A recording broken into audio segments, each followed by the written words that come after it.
Hi అందరికీ. మాధురి రాథోడ్ గురించి అందరు ట్రోల్ చేసి బ్యాడ్గా మాట్లాడుతుర్రు కదా.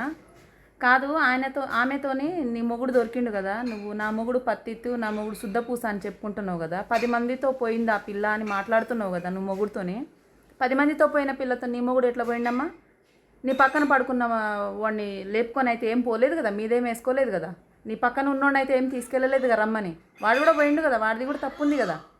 వాడిని అనుకుంటా వాడిని మంచిగా వెనకాల వేసుకొని ఏదో దవడలు ఒత్తుకుంటూ ఏదో సరసాల అన్నట్టు పక్కన చేయబట్టుకొని వెళ్ళిపోతున్నాను. ఇంకొకదేమో వీడియోలు తీసుకుంటున్నది. ఆ పిల్లనేమో అక్కడ కనీసం పాయింట్ కూడా లేదు. ఆ పిల్లని అట్లా వీడియోలు తీసుకుంటూ ఆ పిల్లని అంతా బ్యాడ్ చేసిర్రు. ఆ పిల్ల సోషల్ మీడియాలో ఎదగడానికి ఎంత కష్టపడి ఉంటుంది. చిన్న చిన్న రీల్స్ చేసుకునేటోళ్ళే ఎంతో ఇబ్బంది పడుకుంటూ పైకి వస్తారు. ఆ పిల్ల ఎంత కష్టపడి పైకి వచ్చి ఉంటుంది. అలాంటి పిల్లను అంత పబ్లిక్ చేసి అంత బ్యాడ్ చేసేసినావు కదా. ఈరోజు నీ మొగుడుతో కొట్టుకుంటూ తిట్టుకుంటూ రేపు ఒకటి అవుతావు. ఆ పిల్ల భవిష్యత్తు ఏం కావాలి? పెళ్ళి కావాల్సిన పిల్ల. వాడి